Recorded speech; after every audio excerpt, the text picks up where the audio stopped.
Hello, everybody. Welcome to Literary Academia. I'm Amrita, and we are reading The Spectator Club by Richard Steele. दो videos already इस topic पे upload हो चुकी है channel पे and ये इस वीडियो में हम इस ऐसे को कंप्लीट करेंगे. थोड़ा लेंदी था ये ऐसे, कॉम्प्लिकेटेड भी था, इसलिए मैंने इसको छोटे छोटे पार्ट्स में किए. चलिए स्टार्ट करते हैं. इसके पहले हमने फोर कैरेक्टर्स पढ़ लिए हैं. Sir Roger de Coverley, the second one was the bachelor, the third one was Sir Andrew Freeport and the fourth one was captain Sentry. ठीक है. अब फिफ्थ हमारे पास हैं Will Honeycomb. Okay, now start. But that our society may not appear, लेकिन हमारी जो society है वो कहीं ऐसी न लगे अ सेट ऑफ ह्यूमरिस्ट, कि हमारे बीच सिर्फ ह्यूमरिस्ट, हंसाने वाले मजाकिये लोग हैं. अनअक्वांटेड विद, और वो परिचित नहीं है. कौन सी, मतलब हम ऐसा न लगे कि हमारी सोसाइटी परिचित नहीं है. अनअक्वांटेड मतलब जान पहचान नहीं है. विद द गैलेंट्रीज, गैलेंट्रीज मतलब होता है जो वीर लोग होते हैं, शिवेलरस लोग होते हैं, सभ्य, जो वुमेन के मामले में बहुत रिस्पेक्टफुल होते हैं. तो ऐसा ना लगे कि हमारी हमारी जो ये सोसाइटी है, जो हमारा क्लब है स्पेक्टेटर क्लब, उसमें कोई गैलेंट नहीं है या गैलेंट्रीज की बात नहीं है इसमें, है ना, ऐसा ना लगे. And pleasures of the age, और ऐसा ना हो कि हमारे टाइम के प्लेजर्स की बात नहीं होती. इसलिए वी हैव अमॉन्ग्स अस, हमारे बीच हैं द गैलेंट, जो वीर पुरुष हैं, जो सभ्य व्यक्ति हैं हमारे बीच. कौन है? Will Honey com. ठीक है. Fifth character is will Honey com. देखिए, विल हनी कॉम को मैंने कैसे याद कराया था कि ये वुमेन से थोड़े ज़्यादा अटैच हैं एंड वुमेन के मामले में इनको बहुत क्या है जानकारी भी है, ये इंटरेस्टेड भी हैं. एंड वुमेन जो है इनकी कंपनी को बहुत इंजॉय करती है और ये भी वुमेन की कंपनी को इंजॉय करते हैं. एक तरह से शिवलरस हैं. तो मैंने याद कराया था कि जो हनी है और जो कॉम्ब है, वुमेन इसका ज़्यादा यूज़ करती हैं अपने फैशन प्रोडक्ट्स में. इस तरह से आप याद कर लेंगे कि ये वही, अगर आया हनी कॉम्ब कौन थे, तो आप याद करेंगे कि यही वो बंदा था जिसका वुमेन में इंटरेस्ट ज़्यादा था. ठीक है. अ जेंटलमैन, एक सभ्य व्यक्ति, हु, जो अकॉर्डिंग टू हिज ईयर्स, अपने साल के अनुसार, यानी कि अपने एज के अनुसार, वो जितने साल के हुए थे according to his age, should be in the decline of his life. अगर उनके एज को देखा जाए तो उनको होना चाहिए अपने जीवन के आखिरी दौर में. डिक्लाइन वेयर, मतलब उनकी एज इतनी है that he is in the last stage of his life. But having ever been very careful of his person. Having ever been, वो रहते हैं वेरी केयरफुल, बहुत केयरफुल रहते हैं किस चीज़ को लेके, ऑफ हिज पर्सन, अपनी पर्सनालिटी. पर्सन का मतलब यहाँ पे है पर्सनालिटी. जो उनकी पर्सनालिटी है उसको लेके बहुत केयरफुल रहते हैं. And always had a very easy Fortune, और किस्मत भी उनका साथ देती है ना. बहुत लोग होते हैं कि किस्मत कोई भी चीज़ उन्हें बहुत मुश्किल से देती है, लेकिन इस मामले में जो विल हनी कॉम है, he is very fortunate and lucky one. Time has made but a very little impression. जो समय जो है, हैज़ मेड, उसने किया है, बनाया है, but a very little impression, बहुत कम छाप समय ने छोड़ा है उन पे. इधर by wrinkles on his forehead, चाहे आप उनके फोरहेड के रिंकल्स को देख लीजिए, बहुत कम है. और ट्रेसेस ऑन हिज ब्रेन, या तो उनका दिमाग जो है वो अभी भी शार्प है, उनके दिमाग पे समय का कोई छाप नहीं दिखता. यानी कि ऐसा नहीं कि वो एज ज़्यादा हो गई है तो उनका दिमाग कम चलता हो, ऐसा कुछ नहीं है. उन्होंने अपने पर्सन को, अपनी पर्सनालिटी को काफ़ी मेंटेन किया है.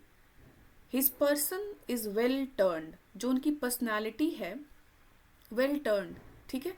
वेल टर्न्ड मतलब बहुत अच्छी है, उनकी जो पर्सनालिटी है बहुत अच्छी है. End of a good height, और उनकी हाइट भी एक आइडियल हाइट है, ना बहुत लंबी है, मतलब ना ही बहुत ज़्यादा है ना ही बहुत कम है, आइडियल हाइट है. He is very ready at that sort of discourse. He is very ready, वो हमेशा रेडी रहते हैं.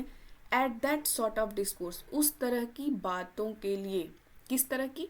विद विच, जिससे मेन यूजुअली एंटरटेन वुमेन. वो उस तरह की बातें करने के लिए बहुत तैयार रहते हैं, हमेशा रेडी रहते हैं, जिससे कि एक वुमेन को खुश किया जा सकता है, या वुमेन की कंपनी को खुश किया जा सकता है. वो सारी बातें वो जानते हैं. He has all his life dressed very well, उन्होंने अपनी पूरी लाइफ ड्रेस्ड वेरी वेल, बहुत अच्छे से कपड़े पहने हुए हैं। ऑब्वियस सी बात है, अगर आप गंदे तरीके से चले जाएंगे वुमेन के सामने तो वो लोग तो वैसे भी आपकी कंपनी पसंद नहीं करेंगी। तो अगर आपको उनकी कंपनी ज्वाइन करनी है तो आपको वेल ड्रेस तो होना ही पड़ेगा। And remembers habits as others do men, और वो आदतें भी याद करते हैं जैसे कि लोग इंसानों को याद करते हैं। जैसे अदर्स डू मेन, जैसे लोग इंसानों को याद करते हैं वैसे वो हैबिट्स को याद करते हैं। He can smile when one speaks to him, वो हंस सकते हैं, मतलब वो हंसते हैं when one speaks to him, जब कोई उनसे बात करता है तो वो हंसते हैं। कितनी स्वीट बात है, लड़कियां हंसती रहती हैं जब उनसे कोई बात करता है तो, है ना। तो वैसे ही वो करते रहते थे। एंड लाफ्स ईजिली, और बहुत मतलब ईजिली आराम मतलब आसानी से वो हंसते हैं। ठीक है, मुझे हंसी आ रही है पढ़ाते वक्त, तो बहुत ईजिली हंस देते हैं क्योंकि मुझे इमेजिन हो जाता है ना ऐसे कैरेक्टर। आपको भी इमेजिन हो रहा होगा तो आप इंजॉय करिए। He knows the history of every mode, वह जानते हैं, he knows the history, history को मतलब previous records, of every mode, हर तौर तरीके, मोड मतलब तौर तरीके, जो भी मैनर्स हैं, है ना, तो उसकी हिस्ट्री को, ओरिजिन को, उसकी हिस्ट्री क्या रही है, ओरिजिन क्या रही है, वो सब जानते हैं। एंड कैन इन्फॉर्म यू, और वो आपको बता सकते हैं, from which of the French kings wenches our wives and daughters had this manner of curling their hair. ठीक है, तो वो आपको बता सकते हैं, he can inform you from which of the French kings, कि किस फ्रेंच किंग की, वेंचर मतलब होती है लड़की, उनकी गर्ल, तो किस फ्रेंच किंग की जो मिस्ट्रेस है, चाहे वाइफ है चाहे डॉटर है, लड़की, अब यहाँ पे कोई भी आप ले सकते हैं। तो फ्रेंच किंग, किस फ्रेंच किंग की कोई लड़की या उनके फ्रेंच किंग की कोई लेडी से, फ्रेंच किंग की लेडी से, आवर वाइफ्स एंड डॉटर्स, हमारी जो वाइफ्स हैं या जो हमारी डॉटर्स हैं, उन्होंने सीखा है, हैड द मैनर, उन्होंने इस मैनर को लिया है, किस चीज़, किस मैनर को, ऑफ कर्लिंग देयर हेयर, अपने बालों को कर्ल करना। अब इसको मैं ओवरऑल बता दूं, ये बता सकते हैं आपको कि जो हमारी जो डॉटर्स हैं, जो हमारी वाइफ्स हैं, वो अपना बाल कर्ल करती हैं। ये बाल कर्ल करने का तरीका जो है उन्होंने किस फ्रेंच किंग की वाइफ से या उसकी मिस्ट्रेस से सीखा है। ठीक है, तो मैनर है ना, मैनर कर्ल करने का, इसकी हिस्ट्री वो बता सकते हैं। और क्या बता सकते हैं, that way of placing their hoods, और कैसे वो अपना कैप पहनती हैं, हुड्स पहनती हैं, किस तरह से उसकी प्लेसिंग करती हैं, ये किसने किया था हिस्ट्री में पहली बार। हुज फ्रेलिटी, फ्रेलिटी मतलब होता है कमजोरी, frailty Dai name is woman, किस प्ले की लाइन है, अगर आप लोगों को पता हो तो कमेंट जरूर करिएगा, मैं आप सभी के कमेंट्स पढ़ती हूँ, मुझे बहुत अच्छा लगता है। तो whose frailty was covered by such a sort of petticoat, किसकी कमजोरी, हुज फ्रेलिटी, किसकी कमजोरी, वॉज कवर्ड, ढकी गई थी, किसके द्वारा, bye such a sort of petticoat, इस तरह के एक पर्टिकुलर तरीके के पेटीकोट को बना के किसकी कमजोरी को ढका गया था। एंड हुज वैनिटी, और किसका घमंड, वैनिटी मतलब होता है प्राइड, घमंड, शैलोनेस, टू शो हर फूट, किसकी किसका घमंड था, टू शो हर फूट, अपना पैर दिखाने का, made that part of the dress show short, और इसलिए उसका ड्रेस बहुत छोटा बनाया गया क्योंकि उसको अपना पैर दिखाना था। वो कौन सा व्यक्ति था, इन सच अ ईयर, उस साल, मतलब उस टाइम में। तो वो ये सारी चीज़ें वो सब पता था उनको, और ये सारी चीज़ें आप देखिए वुमेन से रिलेटेड है। और अगर आप ये सारे रेफरेंसेस देखिए, ये सब इंटरेस्टिंग बातें हैं, अगर आप ये सब यूज़ करेंगे तो वुमेन लाइक योर कंपनी, है ना, जस्ट फॉर फन, मतलब मजाक कर रही हूँ मैं। इन अ वर्ड, एक शब्द में अगर कहें तो, ऑल हिज कन्वर्सेशन, उनकी जितनी भी कन्वर्सेशन थी, बातचीत थी, एंड नॉलेज, और उनके जितने ज्ञान थे, have been in the female world, वो फीमेल के वर्ल्ड की दुनिया के ही आसपास के रहते थे, उनकी सारी बातें वुमेन सेंट्रिक होती थी, वुमेन से रिलेटेड होती थी। ठीक है,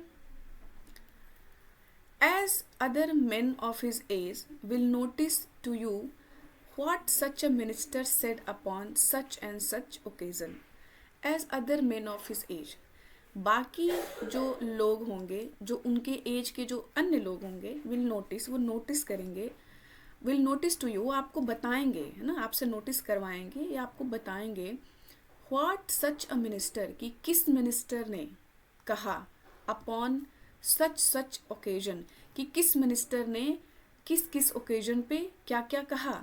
ही विल टेल। ही विल यहाँ पे कौन है? ये जो उनके एज के बाकी लोग हैं, जैसे वो वुमेन सेंट्रिक है, उनकी सारी बातें वुमेन की दुनिया के अराउंड है, लेकिन उन्हीं के वो बताए जा रहे हैं कि किस तरह से वो अलग हैं। क्यों? क्योंकि उन्हीं के एज के बाकी जो लोग हैं वो अलग तरीके की बात करेंगे, वो मिनिस्टर की बात करेंगे। और वो क्या बताएंगे? He will tell you. ये हनीकॉम ही नहीं है, ही मतलब उनके एज के बाकी के लोग। ही विल टेल यू, वो आपको बताएगा when the Duke of Monmouth danced at court, कि ड्यूक ऑफ मनमथ जो थे उन्होंने कोर्ट में कब डांस किया था। Such a woman was then smitten. Smitten मतलब किसी को वो करना, परसू करना बैडली, किसी के बारे में बुरा कमेंट करना, वुमेन के बारे में स्पेशली। तो सच अ वुमन, कि कौन सी वुमन वॉज स्मिटन, उसको वो किया गया था, परसू किया गया था। और another was taken with him, और कौन से वुमन को उनके साथ भेजा गया था। At the head of his troop, उनके ट्रूप के साथ पार्क में। In all this important relation, और इन सभी इम्पॉर्टेंट रिलेशन में जो संबंध है, he has ever about the same time received a kind glance. और किस किस को, है ना, किस किस को एक काइंड ग्लांस, काइंड नज़र, मतलब ना कि प्यार से किसी को देखा जाता है, तो किस किस को ये प्यार भरी नज़र नसीब हुई थी। इस तरह की बातें हैं यहाँ पे, ठीक है। और a blow of a fan, या तो ब्लो मतलब पंखा करना, हवा करना, blow of a fan from some celebrated beauty, कि किसी सेलिब्रेटेड ब्यूटी ने पंखा किया हो। इस तरह की बातें। Mother of the present Lord such a one, और वो कौन थी कि, और कौन थी? Mother of the present Lord, जो मदर, जो प्रेजेंट लॉर्ड हैं उनकी जो मदर हैं, सच अ वन, और इस तरह के लोग, ठीक है। मतलब कि इस तरह की बातें बाकी लोग करेंगे। Okay. If you speak of a young commoner that said a lively things in the house, अगर आप कहते हैं if you speak of a young commoner, देखिए कॉमनर यहाँ पे ये है जो house of lords and house of common होता है यूरोपियन कंट्रीज़ में। जैसे हमारे यहाँ दो हाउस होता है, राज्यसभा, लोकसभा, वैसे वहाँ पे होता है house of lords and house of common. तो हाउस ऑफ कॉमन से जो बिलोंग करता है उसको कॉमनर कहा गया है यहाँ पे। तो if you speak of a young commoner, अगर आप किसी मैं किसी के बारे में, एक किसी नए कॉमनर के बारे में बताऊँ, दैट सेड, जिसने कहा, a lively thing in the house, बड़ी ही अच्छी चीज़ उसने हाउस में कहा, वही house of common. He starts up, वो क्या कहता है वो इंसान, मतलब उन्हीं के एज का ये यंग इंसान है, उन्हीं के एज का, जो कि रहता है, जो हाउस ऑफ कॉमन में रहता है, और वो क्या किस तरह की बातें कर रहा है। He has good blood in his veins, कि उसके पास, उसकी, ही हैज़ गुड ब्लड, उसका जो खून है बहुत अच्छा है, उसकी नसों का में जो खून बहता है बहुत अच्छा खून है, ठीक है, यानी कि अच्छे घर से बिलोंग करता है। टॉम मिराबल बिगॉट हिम, और उसको पैदा किसने किया है? टॉम मिराबल ने। बिगॉट मतलब पैदा करना। द रोग cheated me in that affair, और वो जो रोग है, रोग मतलब आवारा टाइप के जो लोग होते हैं, cheated him in that affair, उस पर्टिकुलर मामले में एक आवारा व्यक्ति ने उसे चीट किया।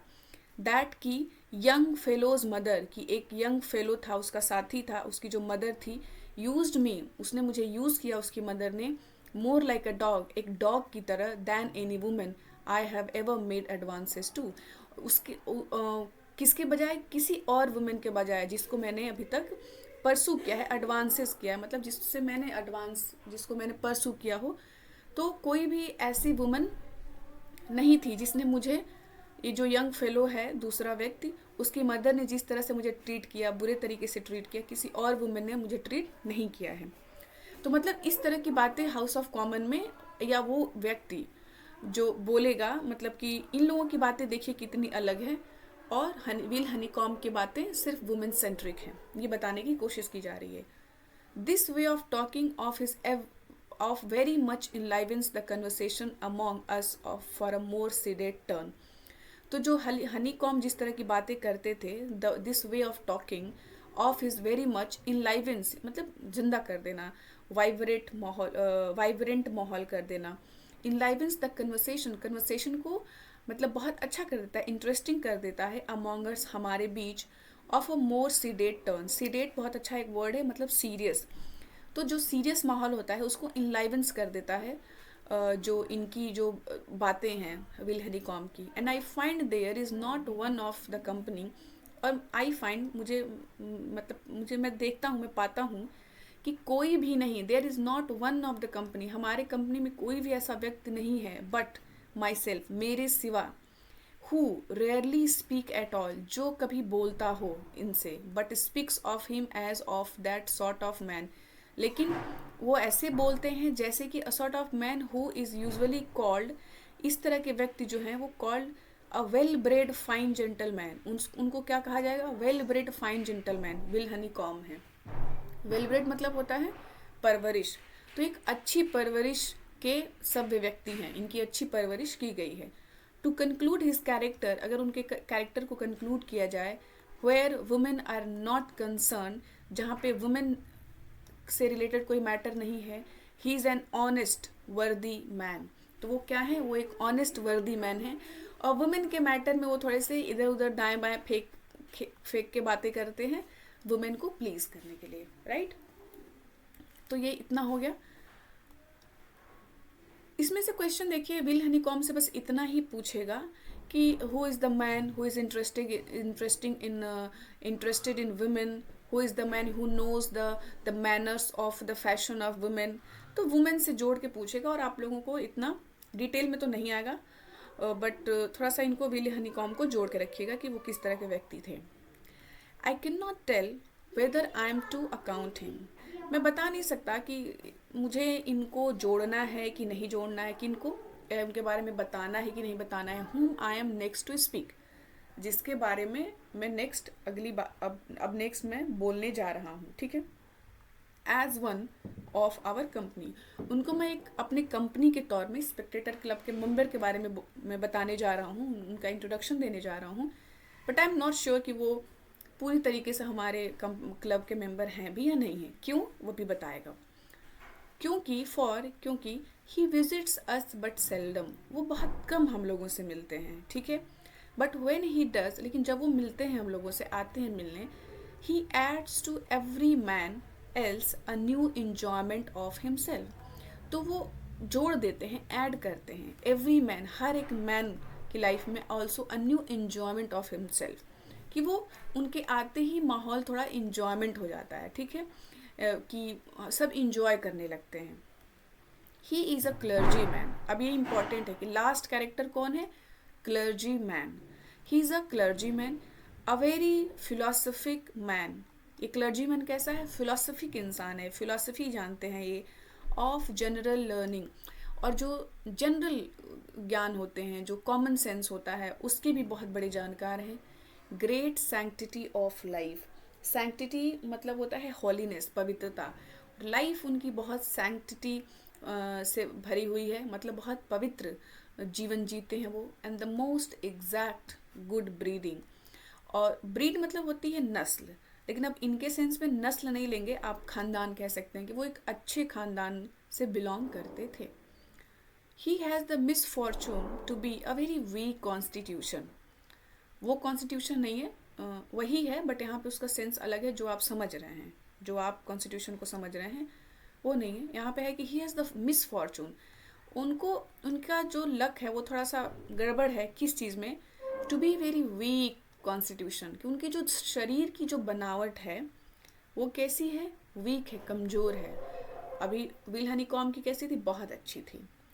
एंड कॉन्सिक्वेंटली, और उसका रिजल्ट ये है, मतलब वो वीक बॉडी के हैं, और उसका रिजल्ट ये है that can not except of such cares, cares मतलब होता है चिंताएं, परेशानियां दुनियादारी की। टू स्काई लार्क में ये वर्ड आता है, बहुत अच्छे से यूज़ किया गया वहाँ पे, cares, can not except of such cares and businesses, वो केयर्स जो चिंताएं हैं या कोई बड़ा बिजनेस है, काम है रिस्पॉन्सिबिलिटी का, वो उसको एक्सेप्ट नहीं कर सकते, कर नहीं सकते। क्यों, क्योंकि फिजिकली वो उतने स्ट्रांग नहीं हैं। एज अ प्रेफरमेंट्स मतलब होता है प्रोग्रेस, कि अपने पर्सनल प्रोग्रेस के तौर पे, ऐसा नहीं कि वो कोई बिजनेस कर लें या बिजनेस से रिलेटेड जितनी भी प्रॉब्लम समस्याएं हैं वो उसको उठा लें, ठीक है। इन हिज फंक्शन, वो अपने एक्शन में would oblige him to, oblige मतलब बाध्य, you are oblige to do it, आपको करना पड़ता है। तो अगर वो कोई बिजनेस करेंगे तो उनका जो एक्शन होगा, फंक्शन होगा, वो बाध्य हो जाएंगे कुछ काम करने के लिए। और वो हालांकि वो वीकली बॉडीली वीक हैं, इसलिए वो इस सब चीज़ों में नहीं पड़ते हैं। He is there for among divines, और इसलिए जब वो फिजिकली उतने स्ट्रांग नहीं है तो वो किसके बीच में है? डिवाइन्स के बीच में, यानी कि जो रिलीजन से रिलेटेड हैं, पुजारी मान सकते हैं आप, पुजारी या प्रीस्ट, इन लोगों के बीच में वो रहते हैं। और करते क्या हैं? What a chamber counsellor is among lawyers, जैसे कि लॉयर्स के बीच में एक चैम्बर काउंसलर होता है। वो कोर्ट में नहीं जाता प्रैक्टिस करने, वो अपने रूम में रहता है, अपने चैम्बर में रहता है और लॉयर्स को सजेस्ट करता है। वही काम ये करते हैं, पुजारियों के बीच में रहते हैं और कोई फिजिकल एक्टिविटी वाल नहीं करते उस तरह की। The probity of his mind, एक बार प्रॉबिटी और आया था, बहुत अच्छा ये वर्ड है, प्रॉबिटी मतलब ऑनेस्टी, ठीक है। The probity of his mind, जो उनके दिमाग की ऑनेस्टी है या जो उनके थॉट की ऑनेस्टी है, and the integrity of his life, और जो उनकी लाइफ की जो इंटीग्रिटी है, फेथ है, क्रिएट हिम फॉलोअर्स। इन क्वालिटीज से उनको फॉलोअर्स मिलते हैं, यानी कि लोग उनको फॉलो करते हैं। एज बीइंग इलोक्वेंट और लाउड एडवांसेस अदर्स, जैसे कि इलोक्वेंट मतलब a person who has a great skill of speaking, है ना, पब्लिक स्पीकिंग की जो अच्छी क्वालिटी की जो स्किल होती है उसको बोलते हैं eloquent. A person who can speak well in public, तो उसको इलोक्वेंट बोलेंगे। एंड लाउड, और जो बहुत मतलब लाउड हैं, सॉलिड बोलते हैं, एडवांसेस आता है, दूसरों को फ़ायदा होता है इससे। He seldom introduces the subject he speaks upon, वो बहुत कम, कभी कभी इंट्रोड्यूस करते हैं, पहले बताते हैं, the subject he speaks upon, उन विषयों को जिन पे वो बोलते हैं, तो पहले इंट्रोडक्शन बहुत कम देते हैं, ठीक है।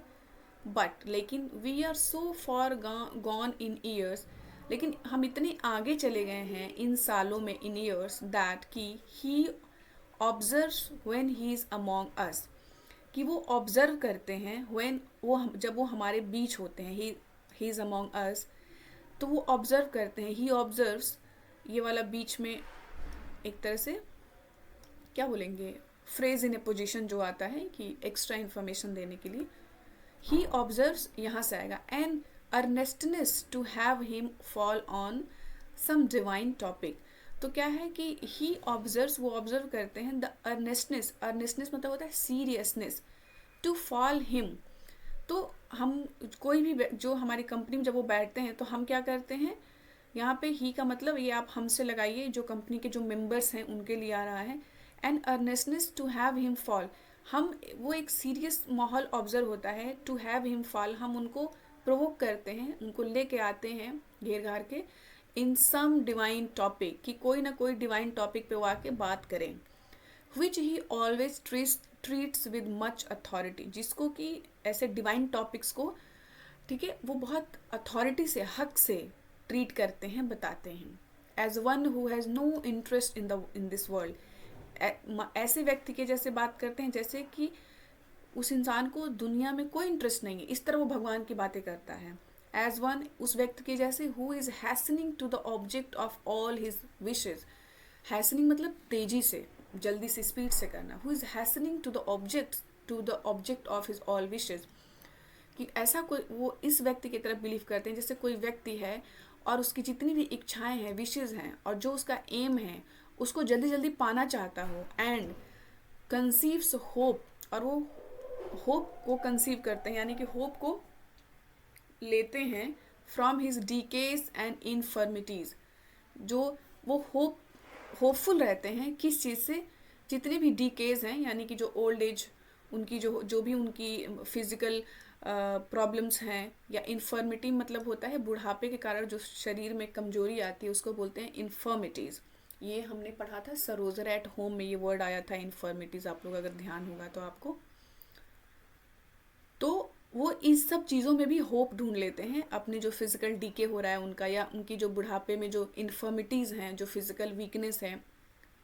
These are my ordinary companions, और यही मेरे सामान्य दोस्त हैं मेरे स्पेक्टेटर क्लब में, ठीक है।